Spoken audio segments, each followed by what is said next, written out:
할렐루야. 하나님 12시기에 나오신 여러분들을 주님의 이름으로 사랑하고 축복합니다. 오늘 같이 보실 하나님의 말씀은 창세기 17장 7절 말씀 한 절 보도록 하겠습니다. 창세기 17장 7절입니다. 내가 내 언약을 나와 너 및 내 대대의 후손 사이에 세워서 영원한 언약을 삼고 너와 내 후손의 하나님이 되리라. 아멘. 하나님께서 때로 믿는 우리들을 극한으로 몰아가신다라는 것을 믿음의 여정을 가는 사람들이라면은 느끼고 또 받아들이는 시간들이 있을 거라고 생각합니다.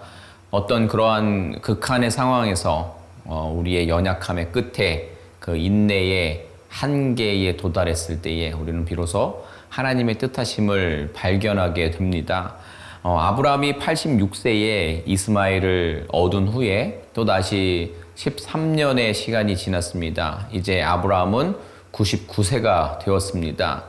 인내의 한계점에 이른 그 아브라함에게 하나님께서 또다시 언약을 기억하게 하십니다. 아브라함이 가나안 땅으로 이주한 지도 20여 년이 지났습니다. 그렇다 한다면 모든 가능성이 사라진 때라고 볼 수도 있는 겁니다. 하나님이 약속하신 그 언약들이 희미해지고 이제 하나님도 어쩌실 수 없다라는 생각을 가질 수도 있는 그런 상황인 거죠.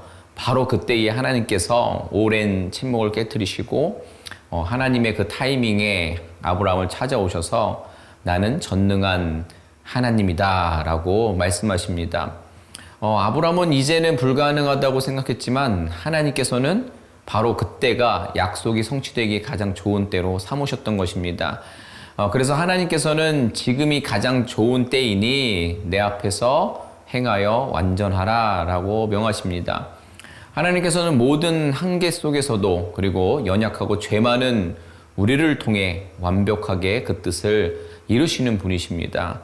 바라기는 세상의 시간과 우리의 연약함으로 인해서 하나님이 보이지 않고 하나님이 느껴지지 않는 그때에 여러분 언약의 말씀을 기억하며 하나님께서 주셨던 은혜들을 기억하며 하나님께서 약속하신 말씀을 소망하며 그 하나님을 더욱더 신뢰하신 여러분 되셨으면 좋겠습니다. 하나님께서는 아브라함이 이제 여러 민족의 아버지가 될 것임을 알리십니다. 그리고 이름을 열국의 아비라는 뜻의 아브라함으로 바꿔주십니다.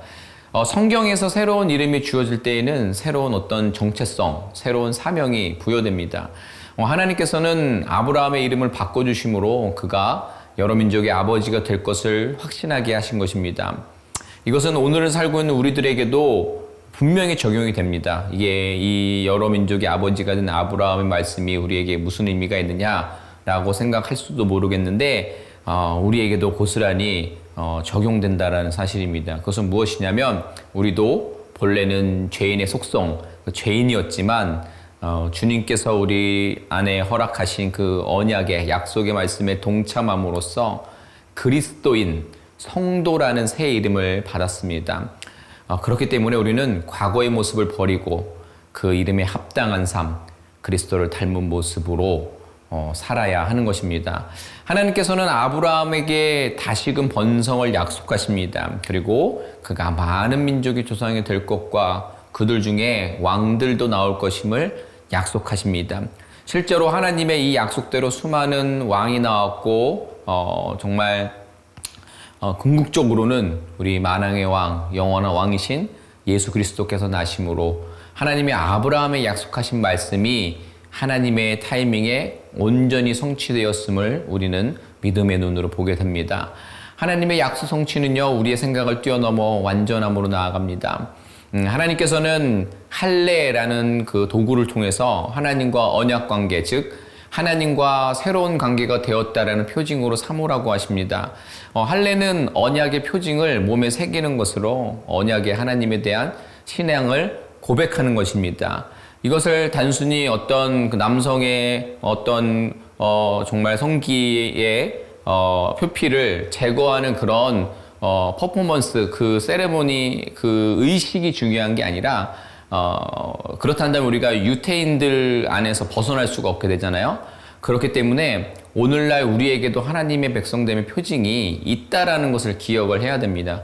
그것을 어떻게 우리가 이야기할 수 있냐면 로마서 2장에 기록된 사도 바울의 이야기입니다. 사도 바울은 마음의 할례라고 표현합니다. 그것은 무슨 말이냐면 우리의 어떤 형식 예식이 아니라 곧 예수 그리스도를 믿고 자신의 옛 자아를 죽이고 새롭게 거듭남으로 그 삶이 변화되는 것을 마음의 할례라고 이야기를 하는 겁니다.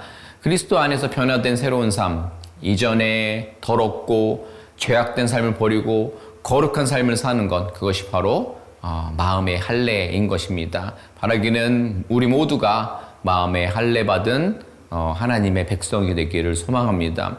또한 우리 기독교에서 가장 중요한 부분이 오늘 이제 7절 중심으로 17장의 이제 1절부터 14절까지 이제 내용의 을 우리가 다루고 있는데 이것을 잘 이해하지 못하면 우리가 또 유태인이나 유대교를 부러워하거나 그들의 어떤 정통성을 정말 아쉬워하는, 그래서 우리는 유태교에 어떻게 보면 변형된 모습인가? 라는 오해를 하거나 그 정도로 생각을 합니다. 그러나 하나님 말씀을 우리가 깊이 묵상을 하면 그렇지 않다라는 걸 알게 돼요. 하나님께서는 아브라함에게 할례를 명하시면서 그의 집에 속한 자는 모두 빠짐없이 할례를 받으라고 하십니다. 곧 하나님의 언약이 아브라함만이 아니라 그의 집에 속한 모든 이들에게도 영향을 미치고 그 모두가 그 언약에 순종해야 한다는 것입니다. 아브라함의 자손만이 아닙니다. 그의 집에 속한 모든 이들, 즉 이방인들도 언약의 대상이 되고 하나님의 언약 백성이 된다라는 겁니다. 이것은 바꿔 얘기하면 아브라함의 그 순수 혈통이 아니어도 하나님을 믿고 그 언약 가운데 들어가고자 하면 할례를 통해 언약 백성이 될 수 있었다라는 겁니다. 반면에 할례를 받지 않은 사람은 설사 아브라함의 혈통이라고 해도 그 언약에서 제외됩니다. 그러므로 아브라함의 자손은 혈통을 떠나 율법적인 할례로 인해 구원받는 것이 아니라 하나님을 믿고 그 언약 가운데 들어간 사람을 의미하는 것입니다. 이 언약의 비밀함으로 인해서 우리가 믿음을 통해 아브라함의 자손이 되고 하나님의 백성이 된 것인 줄로 믿습니다. 이 말씀은요, 더 나아가서 모든 민족을 제자로 삼아 세례를 베풀고 주의 말씀으로 가르쳐 지키게 하라라는 그 주님의 지상 명령으로까지 연결됩니다.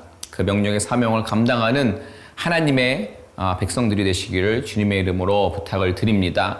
함께 기도했으면 좋겠습니다. 어떠한 불가능 한계 속에서 더욱 하나님을 신뢰하는 하나님의 자녀들 되게 해달라고, 하나님의 온전하신 뜻이 이루어지는 역사를 바라보고 그것에 우리가 작은 보탬이 되는 성도의 삶 살게 해달라고, 정말 아브라함에 속한 모든 이들이 하나님의 자녀가 되는 그 할례의 재해석을 기억해서 예수님을 믿고 우리의 옛 자아를 죽이고 새롭게 거듭난 그런 성도로서의 삶, 그리스도인의 삶을 살아내게 해달라고 우리 기도하며 나아가도록 하겠습니다. 기도합니다. 하나님, 이 시간 우리가 말씀을 기억하면서 아버지 하나님께서 우리 정말 우리의 삶 가운데서 이루고자 하시는 모든 것들을 기억하며 하나님을 더욱 신뢰하며 아버지 그 길로 나아갈 수 있는 우리 모두 되게 하여 주시옵소서. 하나님, 우리가 아버지 하나님의 타이밍을 기억하지 못해서 우리가 하나님 앞에 온전하게 서지 못하고 하나님의 정말 일하심을 바라보지 못하고 연약한 모습으로 나아갈 때 있는데, 우리 연약함을 붙들어 주시고 정말 하나님께서 허락하신 그 믿음 안에서 살아갈 수 있는 우리 모두 되게 하여 주시옵소서. 정말 하나님, 우리가 오늘 주신 그 할례의 참 의미를 기억하면서 우리의 죄악들을 모두 벗어버리고 씻어버리고 주님의 정말 온전한 백성으로서의 새로운 삶, 정말 모든 삶을 버리고 구별된 거룩한 삶을 살아내는 세상과 구별된 거룩한 성도 되게 하여 주시옵소서. 이 시간에 기도할 때 우리 연약한 지체들을 위해서 기도했으면 좋겠습니다. 우선 육체의 가시로 인해 힘겨워하고 있는, 또 투병하고 있는 모든 이들 가운데에 넉넉히 이길 수 있는 하나님의 힘과 능력이 있게 해달라고, 그리고 저들의 그 시간들 속에 하나님의 특별하신 사랑하심으로 인해서 온전한 자유함과 평안으로 그 시간들을 감당해낼 수 있는 저들 되게 해달라고, 단단한 정말 믿음으로 인하여서 그들의 온전한 회복을 기대할 수 있는 시간들 되게 해달라고, 또 세상의 어떤 가치로 인해서 눌림받은 멘탈적으로나 신앙적으로나 또 물질이나 또 세상의 기준 안에서 나를 짓누르는 인간의 관계가의 관등 가운데서 가장 중요한 하나님과의 관계를 회복하고 하나님으로 인하여서 그 모든 것들을 주도하며 살아갈 수 있는 우리 연약한 지체들 되게 해달라고, 그래서 더 이상 연약하지 않고 담대함으로 주님의 백성으로서의 삶 살아낼 수 있는 저들 되게 해달라고, 연약한 모든 이들을 기억하면서 우리 기도하도록 하겠습니다. 기도합니다. 하나님, 이 시간 우리가 기도하며 나아갑니다. 주님, 특별히 육체의 가시로 인해서 고통받고 있는 모든 이들 주님께서 붙들어 주시고 온전하게 회복시켜 주시옵소서. 하나님 함께 계심을 누리며 아버지 하나님께서 함께 계시기 때문에 감당할 수 있고 하나님으로 인하여서 충분한 아버지 고백들이 그들 가운데 있게 하여 주시옵소서. 삶의 부분에서 어떤 정신적으로 신앙적으로 또 물질적으로 아버지 사람으로 인해서 눌리고 힘겨워하고 있는 모든 이들 가운데 주님 아버지 힘과 능력 주셔서 강하고 담대한 모습으로 하나님으로 인해서 가까워진, 하나님으로 인해서 주장되어지는 삶의 넉넉함으로 인하여서 세상을 주도적으로 살아갈 수 있는 저들 될 수 있도록 주님 인도하여 주시옵소서. 우리 한 번 더 기도할 때에 우리 9월부터 돌아오는 주일이죠. 목장 사역에 우리 개강을 위해서 기도했으면 좋겠습니다. 우리 새누리 안에 작은 교회 역할을 감당하는 소그룹인데 그 소그룹에서 하나님 말씀과 기도와 또 섬김과 또 케어와 또 도전이 일어날 수 있는 장소되어서 정말 각 교회들의 단단해짐을 통해 우리 새누리교회가 이 지역사회와 하나님 나라를 위해서 계속적으로 달려나갈 수 있는 교회 되게 해달라고, 우리 9월부터 시작되는 목장사역원 모든 목자와 또 목원들이 말씀과 기도 안에서 하나 될 수 있는 시간을 되게 해달라고 기도하도록 하겠습니다. 기도합니다. 하나님, 이 시간 우리가 기도하며 나아갑니다. 주님, 정말 돌아오는 주일부터 목장사역 시작됩니다. 주님, 준비되는 모든 과정 함께 하시며 또 우리 목자들과 목원들이 온전하게 하나로 연합되어서 그 시간을 나누게 하시고, 그 나누는 아버지 정말 시간들이 세상적인 시간들, 아버지 어떤 가십의 시간 되는 것이 아니라 하나님 말씀과 기도와 또 도전들이, 결단들이 아버지 정말 이 실리콘밸리에서 살아가는 우리 모두에게 정말 우리의 은혜가 풍성하고 그 메마른 우리들의 영혼들이 그 기름 부으심으로 흘러 넘치는 역사가 있을 수 있도록 주님 함께하여 주옵소서. 우리 목자들 사단마귀의 유혹 틈타지 않고 든든하게 서가고 중심을 잘 잡을 수 있도록 붙들어 주시옵소서. 그래서 이 작은 교회 이 소그룹의 단단해짐을 통해서 거기에서 부흥되는 역사들을 통하여서 우리 새누리교회가 더 부흥되고 단단해지고 이 지역사회를 위해서 하나님 나라를 위해서 쓰임받는 교회 될 수 있도록 주님 붙들어 주시옵소서. 하나님, 우리는 연약해서 하나님께서 분명히 약속하시고 기다리라고 분명히 이룰 거라고 얘기하셨음에도 불구하고 우리는 그 하나님의 약속을 우리의 시간표에 담아서, 우리의 한계에 담아서 이것은 안 될 거야, 또 하나님도 어쩌실 수 없어, 하나님 왜 들어주시지 않지, 하나님 나와 함께 계시지 않으시고 또 하나님 살아계시지 않는 것 같아 라는 나약한 모습으로 나아가는 것이 아니라 날 구원하신 우리 하나님의 온전하신 계획을 더욱 신뢰하며 하나님의 때를 기도로서 기다림, 인내하며 기다릴 수 있는, 우리가 정말 하나님을 더욱 신뢰할 때 분명히 말씀해 주시고 성취해 주실 그 하나님을 기대할 수 있는 소망의 믿음의 여정 살아가게 하여 주시옵소서. 더욱이 우리에게 하나님께서 할례받은 하나님의 백성으로 초청하신 그 은혜를 되새겨보기 원합니다.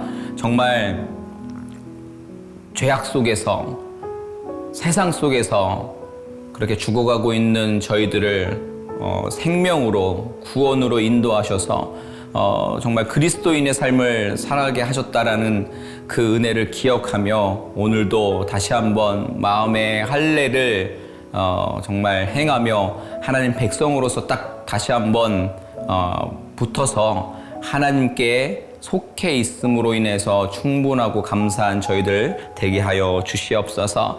하나님, 이 시간 연약한 지체들을 기억하며 기도합니다. 주님, 육체의 가시로 힘겨워하고 있는 모든 이들 주님 치료하여 주시고 온전하게 회복시켜 주시옵소서. 저들의 그 투병의 여정 가운데에 정말 힘든 그 시간 가운데에 우리 하나님께서 힘과 능력 주셔서 능히 감당할 수 있도록 주님 역사하여 주시옵소서. 그 시간이 정말 하나님을 더 깊이 만날 수 있는 시간 되게 하여 주옵시고, 하나님께서 나를 얼마나 사랑하시고 특별하게 여기시는지를 경험할 수 있는 놀라운 간증의 시간들로 채워 주시옵소서. 주님, 그 밖에 정말 멘탈적으로 또 신앙적으로 물질적으로 또 세상의 가치의 기준 안에서 나를 압박하는 세상의 그 모든 것들로부터 힘겨워하고 있는 연약한 이들 주님께서 성령으로 충만하게 해 주셔서 하나님과의 관계 회복을 되게 하여 주셔서 하나님과 함께하는 인생의 여정이 힘들지 않고 눌리지 아니하고 세상을 주도하며 살아갈 수 있는 그런 확신을 저들 가운데 허락하여 주시옵소서. 하나님, 새누리 교회 주께로 올려드립니다. 특별히 9월부터 돌아오는 주일부터 목장 사역이 시작됩니다. 이 다시 시작되는 목장 사역들, 각 소그룹들 모든 목장들을 주님 붙들어 주셔서 모든 목장들을 통하여서 말씀과 기도로 하나 되게 하시며 섬김과 또 희생의 어떤 나눔들이 있게 하여 주셔서 그 가운데 나누어지는 모든 것들로 인해 정말 삭막하고 또 메마른 이민 생활과 또 이 실리콘밸리의 삶 가운데서 하나님의 백성으로서 은혜 넘치고 정말 기름 부으심으로 충만한 삶 살아가기에 부족함 없는 그런 놀라운 일들이 목장을 통해서 일어나게 하여 주시옵소서. 주님, 세우신 목자들 붙들어 주시고 또 목자와 목원들이 하나가 되는 놀라운 시간들을 통해 목장이 단단해지고, 그리고 단단해진 목장들을 통하여서 우리 새누리교회가 정말 단단해지고 건강하게 성장하여서 하나님 사역을 계속적으로 힘있게 달려나갈 수 있는 귀한 교회 되게 하여 주시옵소서. 오늘도 주님의 택한 백성, 할례받은 백성으로서의 은혜를 주심에 감사합니다. 그 은혜에 구별된 삶을 또 단 한 가지라도 실천하며 살아갈 수 있는 저희들 되게 하여 주시옵소서. 감사하며 예수님의 이름으로 기도드립니다. 아멘. 감사합니다. 어떠한 상황 가운데서도 승주찬